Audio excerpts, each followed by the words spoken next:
Tony, eventually, a great pleasure for me to be here and having the possibility to come up with the questions that everybody would like to come up with. So I know that you are dealing with some direct out products since a while, but in this tour, there's been a significant improvement in terms of quantities and quality of devices that you are using from among our audio solutions. So can you tell us a little bit of history?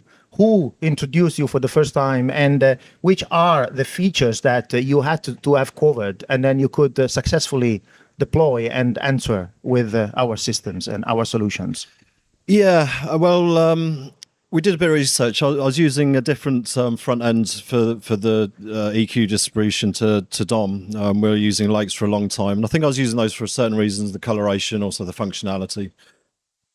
But they just felt outdated, and I wasn't sure whether that coloration was still needed with a new, different PA and different environment. It's like, is this the unit that we're still after? Is it doing what we want to do? So I had a look on the market, see what was around, see what people are using. And there was only really one front runner, which was the Prodigy. The rest could do the jobs, but weren't necessarily great. But also, when we got in touch with you guys, or it was a Deotech product, it immediately ticks a box that you're going to get great support. It's a great product from Deotech. So that immediately, ticked a box. And then the functionality and actually using it and getting hold of it and having a play with it. I know we did a little bit of a Zoom, and I managed to catch some of it because I had another meeting or something. But immediately it seemed a good choice. But also, I think the first time I used it, I'm correct in saying, was iHeart Festival in LA. And normally Dan's mixing, and I look after Dan, so I'm sat here and assisting him.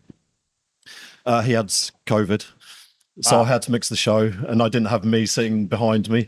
And normally I'd look after the EQ for Dan, and so he can just concentrate on mixing, and I'd do the EQ system. But I had to do it myself, and I was sort of diving into the system which I'd never touched, never really used in anger, and I had the confidence to go in, use it. Very nice. I was petrified mixing this show because I don't normally mix. And I just thought that gave you the gold star. I was confident to use it straight off the bat because its usability, and it sounded great, and it's just become a great tool and does what we need. And I guess that probably from your point of view, being in your position of big responsibilities, you are, if I well remember, in the hierarchy of the technical stuff, the real interface between the band and the technical structure. Am I right? So you are the main guy connecting these two worlds, right? So if I were you, and then that I designed important projects all over the world, when you have that responsibility that everything must go in the right direction no matter what, I think that your concept of reliability is slightly different from the one that Dom described before, meaning that you really need to have a level of redundancy which is saving your show no matter what happens. 100%. Right. Yeah. So the fact that all our devices are keen on all the redundant aspect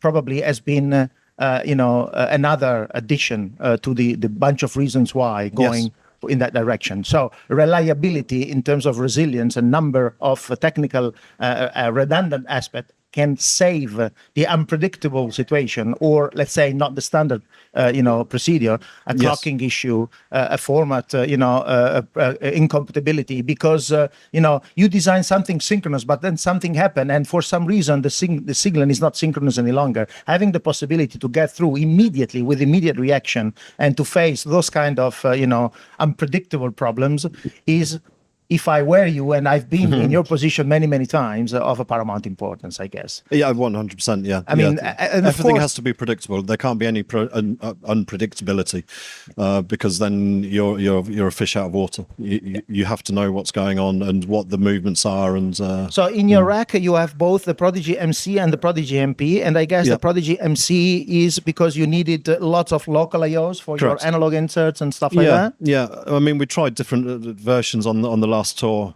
and it was sort of cumbersome, and it took up a lot of real estate as well, but Yeah. it wasn't as clean and practical That's another solution. point. Exactly. And again, real estate, what is it, 2 years, isn't it? Yeah. And to have that amount of IO and what you need or what we need was great. And again, the functionality with GlobCon and modular. So what do you want? Slot it in and you have it.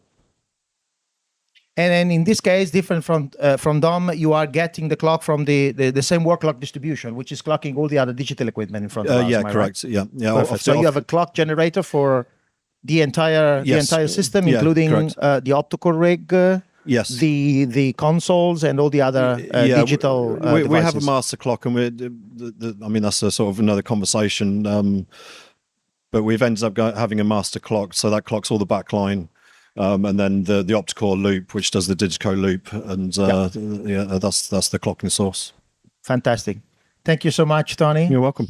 I look thank you forward. for your I will look products. forward to the show, and I look forward for our day off tomorrow, which is going to be another, very important, part of fun. I'm looking forward to that. Yeah. Thank you so much. All right. Nice one. Thank you.